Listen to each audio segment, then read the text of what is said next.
friends and comrades, and welcome to another episode of the End of Sport podcast. My name is Nathan Kalman-Lamb, and I'm joined today by my friends Johanna. Hey, Johanna. Hi, everyone. And Priyansh. Priyansh, how you doing? I'm great. How are you doing, Nathan? I'm great, particularly because we are joined today by Sean Jacobs, professor and director of the Graduate Program in International Affairs at the New School, founder and editor of Africa is a Country until 2023, and current editor of 11 Named People. Sean, welcome to the show. Thanks for having me. I appreciate it. Yeah, very nice to be here. Yeah, it's an interview that's been in the making for a while, so we're really delighted to have you here, Sean. Just to begin our conversation about something that transpired recently. I mean, only a few weeks have passed since the dust settled on AFCON, Africa's premier football competition, and obviously we had a dramatic final. And there's lots to say about that, but arguably the biggest news about the tournament broke before it had even started. I mean, following the 2028 edition, it will only be held every 4 years. So those of us, who do not know how the scheduling works, it's usually a biennial tournament. Now, this move has caused, much consternation within African football circles. There are lots of, pieces written about this. Can you tell us why this is such a big issue, and is AFCON being forced to go this way by FIFA? So basically, you're right about this dramatic final. Although I actually think there's been other dramatic finals elsewhere in the world, and people act like this is so different. Players didn't necessarily walk off the field, but I don't know if you remember the Euros with like there's even a Netflix documentary about how that final ended. But in any case, I mean, you're right. Basically, as some people would say, in the dead of the night, CAF announced that we're not going to play this tournament every 2 years anymore, but we'll play it every 4 years. And they would argue that they have some good reasons for it, right? The big one is they would say it will be like the World Cup, so it will have more prestige. It will be, you could treat it as kind of more exclusive tournament for which people have to qualify and play in, and there's a lot more preparation. So, there's a lot more at stake.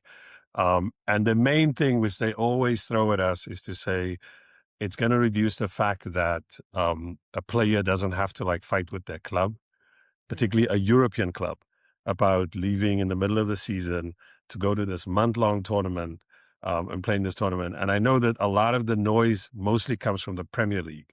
I think the other leagues have the same issue, but I've never read or seen them complain so much about the fact that they're leaving their some star player.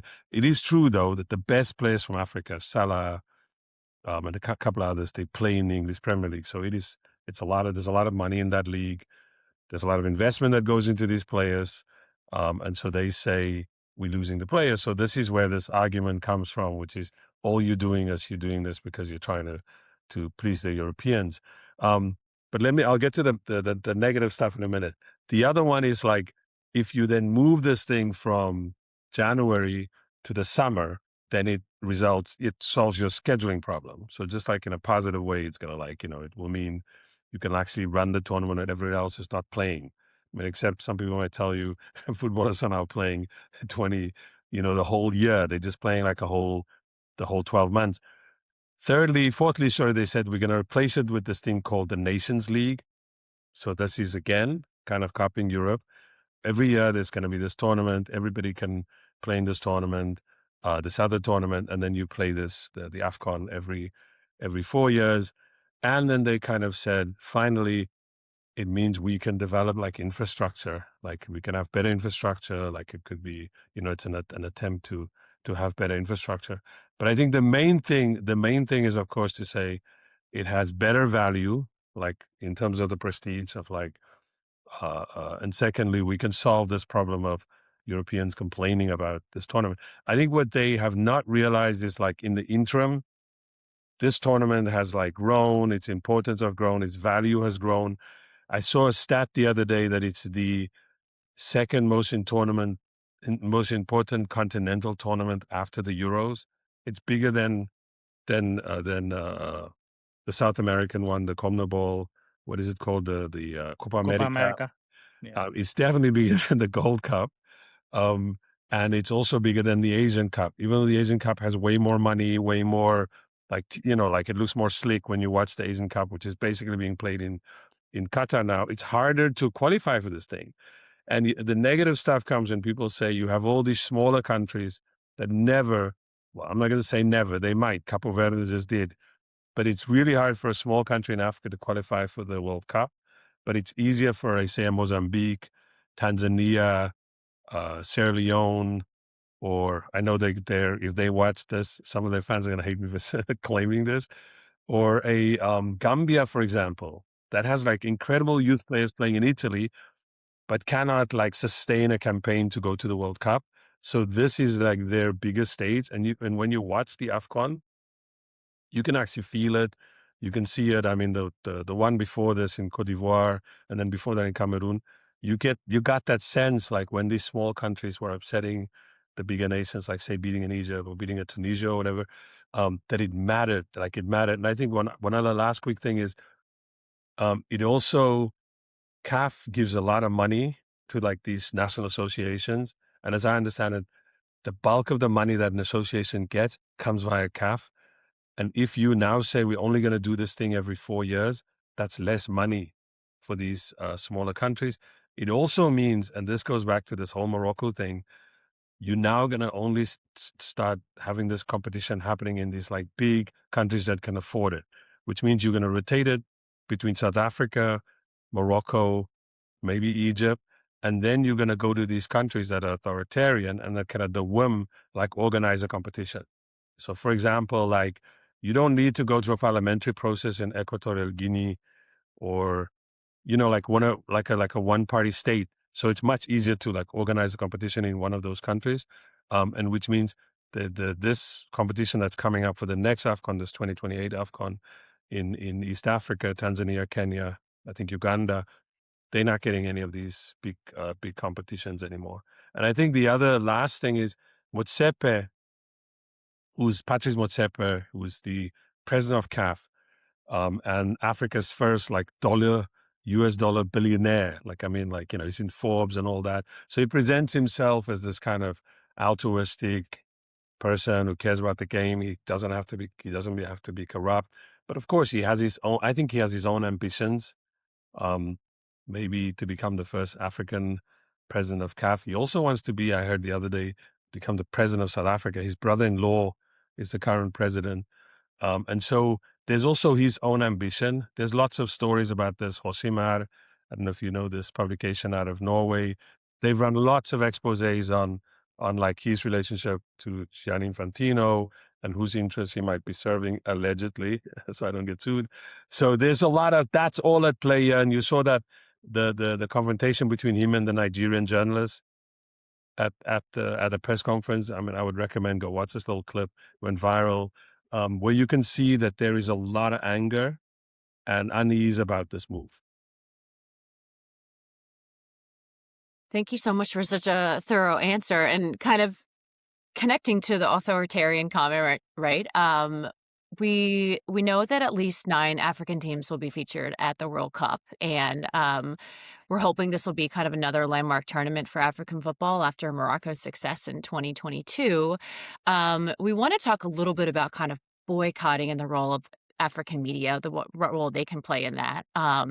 We know, obviously, the African teams will travel to the U.S., Canada, and Mexico as, host countries, and I think everyone is increasingly concerned about their status while they're here. We know that the World Cup in Qatar was preceded by many, many, many calls, right, to boycott by Western media. So to what extent do you feel like African sports media can perform or is performing a critical role by highlighting the violence? And do you think that maybe African fans might be willing to stay home and not attend for it? What do you think about that? So firstly, like just a couple of facts, Senegal and Cote d'Ivoire, out of the 9 countries, those are the only 2 who are going to face travel restrictions. South Africa is already kind of, it's the one country, I think it's in group 1. So it got like a designation that it's going to go to Mexico and it's going to play Mexico in the opening game. And I think all their remaining games are all in Mexico. So that's like a sort of minor factor, right, to keep in mind. The second thing is that you said, like, will the fans likely stay away from the World Cup? not just travel restrictions, but also visa restrictions. I mean, Africans are subjected to all kinds of visa restrictions anyway. So I can imagine as say, opposed to fans from elsewhere in the world, if they get visas, would South Africans would have a harder time getting to the competition. The fourth one is South Africa is this bizarre. I mean, there are economic and political reasons why South Africa gets targeted, which has nothing to do with Afrikaners. But the point is, South Africa is in the crosshairs of the US, and some people are sort of arguing, or maybe that's why Infantino put South Africa in Mexico so that they don't, have a run-in with Donald Trump. But as for your sort of larger question about, on the one hand, whether or not this kind of talk about a boycott, and then separately, kind of what is the discourse on the African continent about the boycott, I would say in general, and I did a little piece the other day on our Substack, 11 People, about this. I think that there may not, I don't think there's going to be a boycott. I think the World Cup's going to go ahead. I mean, the history of the World Cup will show you that there's always threats about people not attending, like you mentioned Qatar, but in the end, the tournament happens, people get swept up by it in some strange, bizarre way, opium of the people style, and then the competition just goes ahead. I do think one effect that it might have, and I wrote about this, is that what it will do is maybe put some pressure. So you have a German, one of the deputy presidents of the German FA, he announced and said, maybe we should boycott this World Cup. So you have that. You have there were other calls coming from an former Argentinian sports minister. Sepp Blatter, of all people, made a call. Something like 25 MPs from cross parties in the UK, made a call that maybe there should be a boycott. I don't think a boycott's going to happen. I think the move is more to have some kind of pressure on the U.S. administration to maybe change some of the restrictions around visas, and also to change the perception that people have of local politics, murder of innocent civilians,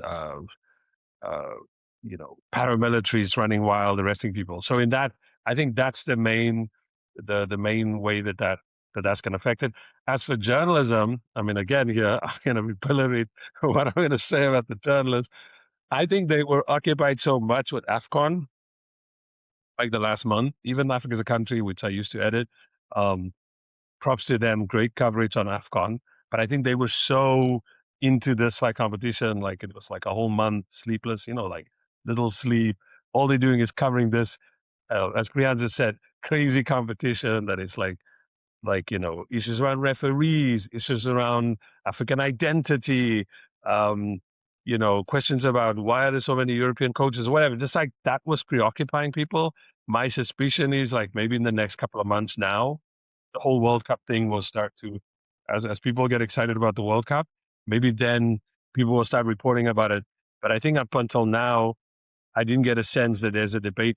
Mostly, I would say in South Africa, there's definitely a debate about the US and about going to the World Cup. The only weird thing is in South Africa, which of course I know that best, the national football team, they're very non sort of apolitical in a way, except for 3 or 4 players who I know are very open about their politics. One, he's made it clear that he's a supporter of one of the opposition parties, the EFF, which is a very radical party, and has called for a boycott. And then the Minister of Sport in South Africa, he comes from a kind of right-wing Zionist political party. He's black, but he comes from this small minority party because the government is a coalition government that needs all these smaller parties to help form a government.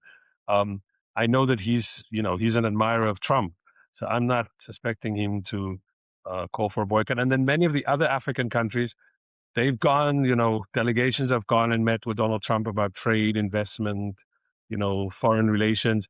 They haven't said a word. They just sit there, smile. So I don't expect to hear anything from them about this. Yeah, that's incredibly helpful. And so you've given us this sort of perspective from South Africa and Africa more broadly, but now you're located in New York, right? And so, one of these sites of the World Cup. I'm curious what your feelings are about how can fans and players feel safe when the fascist Department of Homeland Security police are roaming free on the streets? And I mean, particularly, you gestured to this, but we have 4 of the qualified countries in this tournament, right? We have 2 African, Senegal and Cote d'Ivoire, as you said, and also Iran and Haiti are on these banned countries lists, right? So even allowing for the specific concerns related to the U.S., World Cups are seldom hospitable to fans who remain loyal to the game. We see that the ticket costs are also going up, right? There's been a whole controversy over how expensive it's been. Is the World Cup itself at risk of losing its credibility this summer? Especially after FIFA's hypocrisy over Israel was exposed over the past couple of years. So I'm kind of curious, there's a lot of strands there, but like your feelings on this World Cup based on U.S. politics, global politics, and I think it really comes to the safety, right? The actual safety of people who care about the game and are going to be in the crosshairs for Trump's secret police. So before I answer that, I just remembered something that I was like, I have to say that at least about the question of boycott. In the history of the World Cup, and I'm not talking about the Olympic Games, because remember there was an attempt to boycott the Olympics, I think in 1968, because of apartheid South Africa. Then we have those. Then in 1976 in Montreal, there's the African countries saying they're not coming to the games, again because of South Africa, because the New Zealand rugby team had gone to South Africa. And then, of course, the one with the Cold War in 1980, right? That's the Olympics. But just if you look at the World Cup, there are instances where, some minor disputes between countries, I'm not coming to this World Cup. But the big one, which actually I'm giving away a piece we're working on now. And this is well known, but we're going to sort of like, how do you frame this moment? There was actually one moment where there was a boycott of the World Cup, and it actually was successful. Before the 1966 World Cup,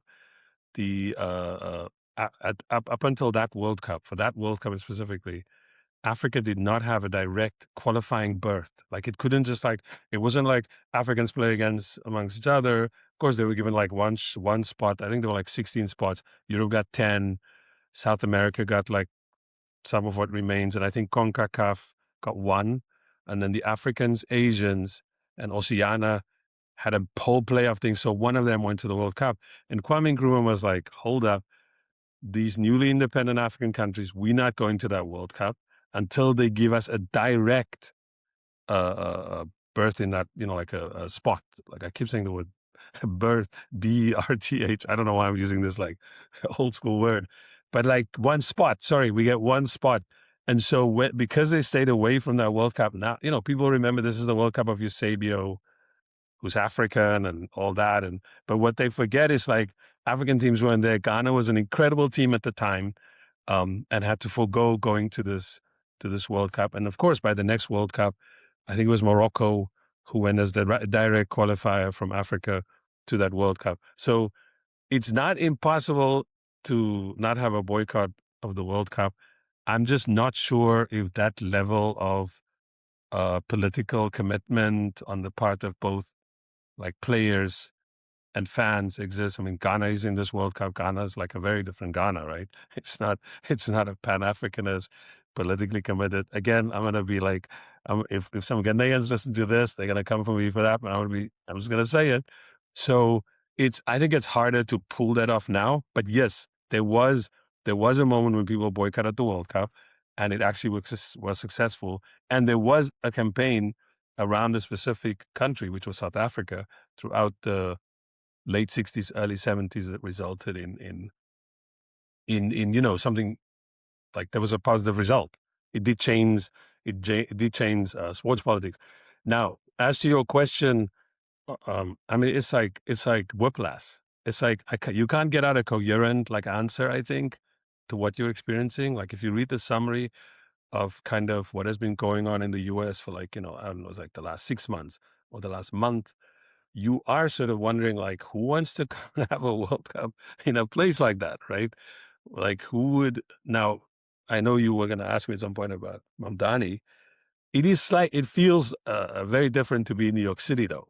It's very cold right now, but it's a different kind of atmosphere. New York just feels, and of course, touch wood, Donald Trump doesn't change his focus from Minnesota, Chicago, New York. except as we know, he's facing this backlash in Minnesota, which is incredible. Props to the people of Minnesota. Like, I mean, just brilliant. Like, incredible people with their stance, right? So, but watching it from New York, I think it does feel very different, like to experience this. I'll say two quick things. One is, and I've said this before, and it's just, I'm not stating this as a kind of, as I said, you can have a boycott, you can have political campaigns, but also the World Cup, the average, I grew up in South Africa. The average man knows the World Cup is this like, it doesn't like save things or is about positivity or whatever. It's always been corrupt. I just mentioned like this 1966 World Cup, 1978. There's like in Argentina, there's like massive repression. They're playing a World Cup while a couple of miles away, they're torturing people. And these activists or torturers talk about how they could hear the sound of the crowd, the celebration of it. Then since like 2002, it's embroiled in it's corruption scandals. They're having this World Cup in Russia. They're, like you mentioned, like they're having this World Cup in Qatar where there's issues around labor rights or gay rights. Like there's just like there's something about this thing, and I think people have made a sort of bargain with this tournament in which you know that this thing is evil, I suppose, but it's also there's a tug of war over who owns this thing. And then there are these rare moments when it's like, yeah, it's owned by the people. Like in Qatar, for example, there was this interesting moment in which Palestine, there was this kind of like popular story. Palestine is the 33rd team. Because of like how easy it was for people from the developing world or third world to go to the tournament. And not just people from the third world. Actually, if you look at the videos that were circulating, South Americans, even Europeans, they would ask somebody like, hey, what's up? How you guys doing? Oh, wonderful. Free Palestine. So it's like this weird, like there's something about in which the Qataris tries to control the space, but you can't control everything about the World Cup always. It's a very interesting, as a tournament, I think it's very interesting in that way. And so suddenly this tournament became like a fan from, I don't know, Ecuador or, South Africa wasn't there. I say South Africa was there. But like the Moroccan players would like, when they went to they played in the third and fourth place game, unfurling the flag of Palestine. Ecuadorians, I said, like just being interviewed on the street, refusing to speak to Israeli journalists, like all that kind of energy is part of a World Cup. It is this thing that once it starts, I don't know if the Americans will have control over the tournament, the symbolism and everything. I mean, again, my research assistant and I, Ivan Pesh, we wrote this piece about how the Americans are going to be shocked about how Spanish speaking this tournament is going to be. How Latina, how Latina. Like that's going to be like, if you look at the World Club Cup, again, all of us have lots of questions about that tournament and what we thought was wrong with it. Like this bloated thing, all these games in the heat, players are struggling. But there was another thing in the stands, which are like all these fans from like South America, from Brazil, from Mexico, from Argentina, that brought like a completely different energy. Fans from, the Egyptian fans from Al Ahly who were there. There's fans from South Africa, from Sundowns. They just bring like a different energy in the moment. So yes, there's going to be an attempt to control the space by Trump, probably trying to get himself a medal at the end of the tournament. But he's also going to have to contest with the popular world. There's just something about the way that the tournament, like, as much as power or power interests try to control it, they come up against this energy from the people. Yeah, I love that point. And you mentioned Mamdani, and it's true. We did want to ask because, he's had a bit of a campaign about the scandalously high ticket prices, which we kind of mentioned a little bit earlier. Do you feel like his campaign against this sort of FIFA ticket scam, do you think it's caught people's attention? That's one question. Another question here is, what kind of political actions, and you've been gesturing to this, just the micro actions, honestly, that people take, and it's like sometimes unpredictable. We don't know who's going to seize control when, how, or whatever. But do you sort of anticipate particular types of actions? And then actually a third question I have, which it's my own question. I've always sort of felt about the World Cup because I don't have that much expertise in this area, but I've always wondered, how do people afford to travel to this tournament? Like, especially people from the global south. Forget about the US. I mean, like, obviously it's particularly egregious right now because of the way in which the Trumpists are like trying to squeeze every penny out of people, right? As they do. Like, it's just that's Trump's number one ability, right? Is to scam people. But I don't get it. I don't get how people can afford to travel because it's like just the cost of plane tickets, accommodations, right? Like, we know hotels raise their prices twice the cost of normal. Right? How do people afford to travel to World Cups ever? And you made the point about Qatar, right? How it was more accessible, and that makes sense to me. But I'd just love to hear your thoughts on that too. So I'll start with the third one first. Like, why do people afford go to this thing? I think it's just devotion. Like, you see, like the Mexican fans in Russia. People were like shocked at the amount of Mexican fans that were in Russia. People have long traditions of going to these tournaments, saving money. Like, this is like the Nigerian fans who like go to the, like if I'm working in a particular place and the tournament is there, I'm going to go. I have no other answer than to say people are just devoted to their national team. This thing happens every 4 years. Not everybody qualifies. And if you do, you might go on a storied run. You might embarrass yourself. South Africa has always embarrassed itself at the World Cup, well, except for 2002. But there's something about like being there, like your players are there, your fans are. I mean, I went to I went to one World Cup only, and that was because it was in South Africa. I was in New York, and I went down to South Africa. And what struck me was the majority of the fans at that World Cup were actually coming from the U.S., but they weren't necessarily. They were often, now we get into the debate of who's an American, but they are Americans, but they're Americans with links to all these other places. So a lot of the Mexican fans were like Mexican-American fans who can afford it. They have a, much higher standard of living in the U.S., so they can actually have more disposable income. So they went down to South Africa. Algerians, they were like I made friends with just for the tournament. I don't know these people after that. I got like scarves from them, like, people make an effort. They travel together. They did say how hospitable it was to be like from another developing country coming into South Africa. So like some things that say a European or an American is not used to, like forms of public transport, like informal, like matatus, like minibus taxis, like or like a tuk-tuk but like it's a bus that takes 16 people. If you're from South America or from Asia or whatever, you're like, I know that.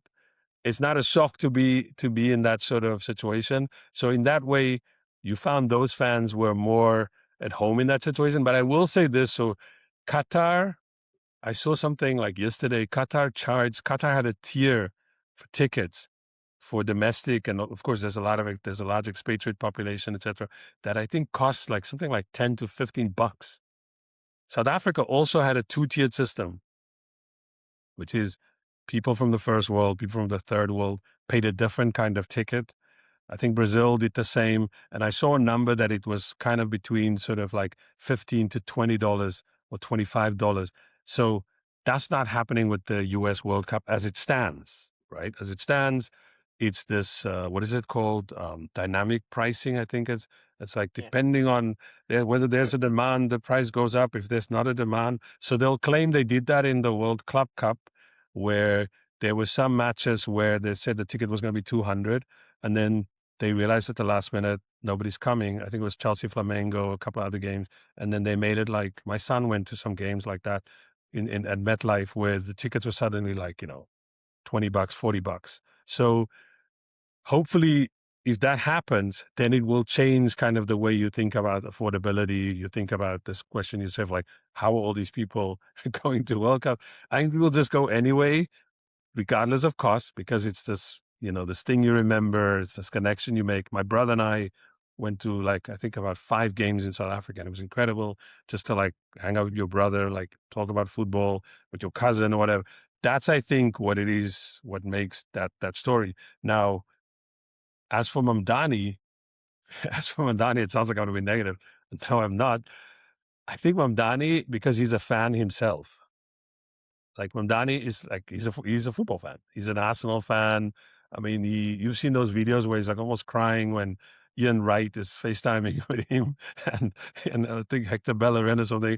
I mean, that's like a real, like that's like you're like, whoa, this is like it's. I'm trying to think of not Tom Brady. Trying to think of a better example of a nicer, like American sports icon. Like where you connect with them, and Mamdani is like that. He really connects with Ian Wright. He connects with Arsenal. He loves football. I was having an interview with his father about his father's book, Slow Poison. And I was asking him at the end, I was like, I never ask anything about this, but I want to ask a sports question. And he said, yeah, Zoran, he's an Arsenal fan. I don't really care much about club football, but I care about continental football. Senegal, 2002, we stayed up late. I was like, yep, that's what we're talking about. When you said earlier, like, why do these people care? This game is like happening in the middle of the night in Japan and Korea, and Mahmoud Mamdani, them are like watching this game. So I think that's where Zoran comes from.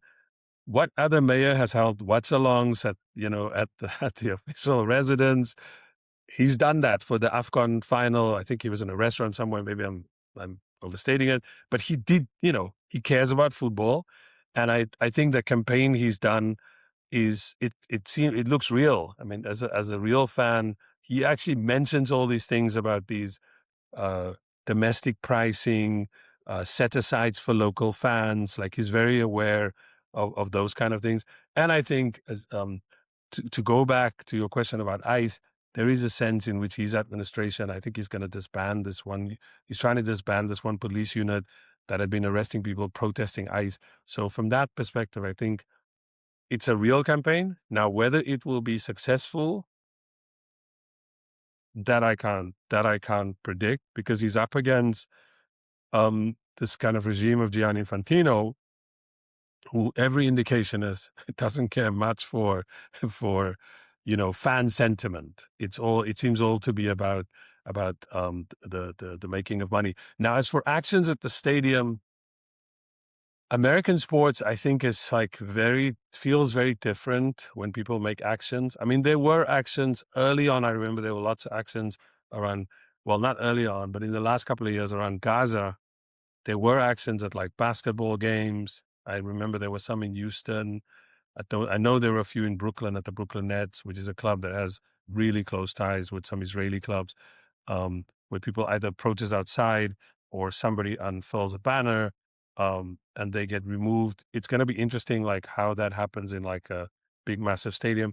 There's been instances with college football playoffs, with with with college sport in America. I haven't seen it with the NFL, where if Trump appears on the Jumbotron, there's a lot of boos. So there could be stuff like that.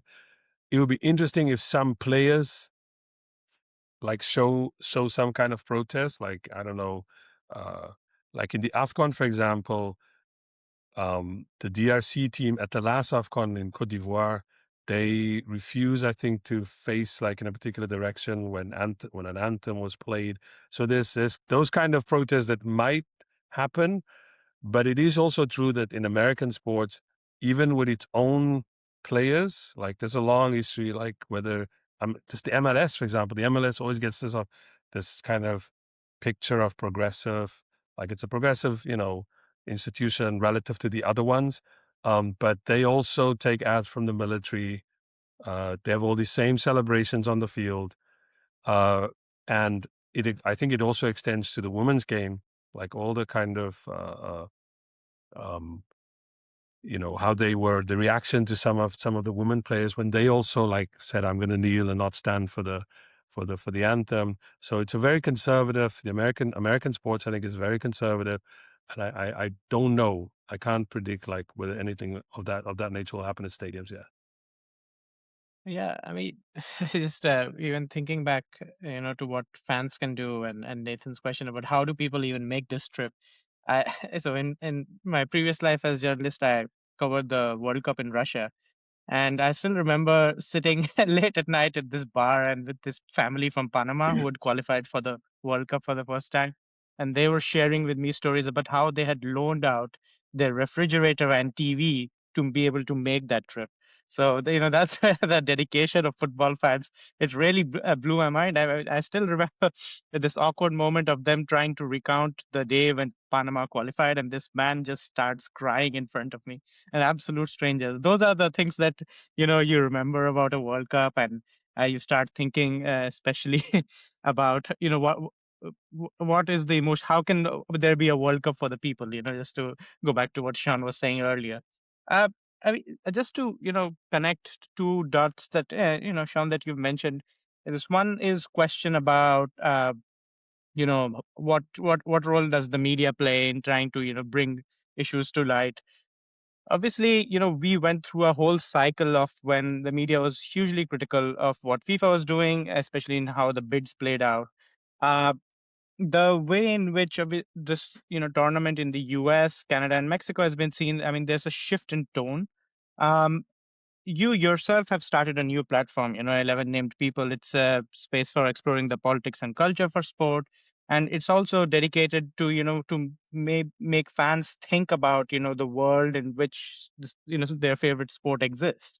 So can you share with us, how did you come to this idea of starting this publication, and how do you think actually critical sports fans who are predisposed to critical thinking can benefit from a space like this? So, I mean, as I said, I grew up in South Africa, where sport was always politicized. When I was in high school, well, actually, even predating like me going to school in 1973, there was a movement started in South Africa called the South African Council on Sport that had this slogan called "No normal sport in an abnormal society." And so, basically, this idea of like shut up and dribble was rejected by Black people in South Africa. So I'm growing up in that environment.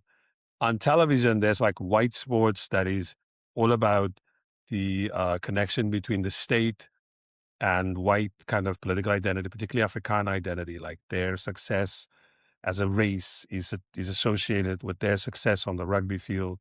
The same went for the cricket team, which is mostly English speaking white South African. That's their kind of connection to to the empire and to the white settler colonies of New Zealand, Australia, whatever. That makes them feel like they belong or something. So I grew up in this world in which, yes, there's just sport.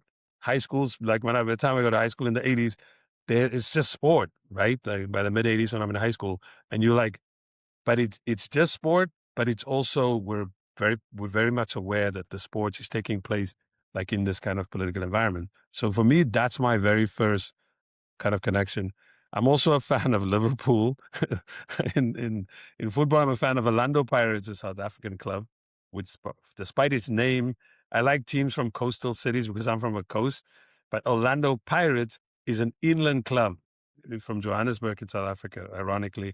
And so I'm also a fan of Liverpool, which is all from a port city, slavery, Irish immigrant discrimination, like the way Scousers are seen in Britain. So like that whole, I think I've been to Liverpool. I've made my pilgrimage. Like you said, I haven't sold my fridge, but I've gone a couple of times to Liverpool to like see games at Anfield. And I cried when I heard "You Never Walk Alone."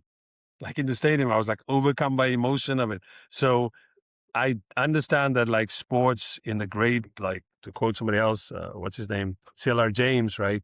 That sports is like beyond the boundary, right? There's other things at play here. And so like that's the kind of big background. Specifically, the name of the site comes from Eric Hobsbawm, one of my favorite historians. He basically said, and I always mangle the quote, but he said something to the effect of, there's nothing more significant or more important than 11 named people on a field as a representative of a community. He meant the nation. And so 11 named people basically plays off that. It just so happens that there are three major sports in which at any time per side, there's 11 players. Football, soccer, cricket, and actually I didn't know this until like a while back, American football always has 11 players on defense or attack. So that was like, directly But symbolically, it just means the representation. So there's other sports can be covered too, but it just happened that those sports are count in that way. And I did before in Africa as a country, we wrote about sports. And in fact, the current editor, Will Shoki, the Maher Mahazi, who I hope you have on at some point, and runs this thing called the Five-A-Side podcast. They do a lot of sport, and Africa's country did sport, but it wasn't the central task of that website. So when I stepped down as the editor and just became the publisher, I was like, you know what? If I'm going to do something else, and I was experimenting with all kinds of Substack ideas. Let me write about jazz, because I also care a lot about jazz music. Let me write just about kind of political identity, because where I'm from in South Africa, it's just a heavily influence of slavery, in the racists, like the racist, they were obsessed with like the crime of miscegenation, like where I'm from. So it's like, I wanted to write about that. But then I realized like, the thing that I just write about naturally, and that is not a sweat that just happens, is like, I write about sports. I can write about football. So that site came out of that. And I think initially it was myself, and then I brought in a couple of my students at the new school, Narkanan Kuparam. He designed like some of the design aspects on the site. He comes from the Parsons School of Design. Ivan Pesh, who's a Mexican student, co-writes with me, is my RA. And then another student, Griffith Swidler, who is an American student who wants to write more about American football. They started contributing to it, and I brought on other alums and so on. And then I was like, hold up, who else is writing? So I saw you were tweeting, and I was like, hey, who's this guy?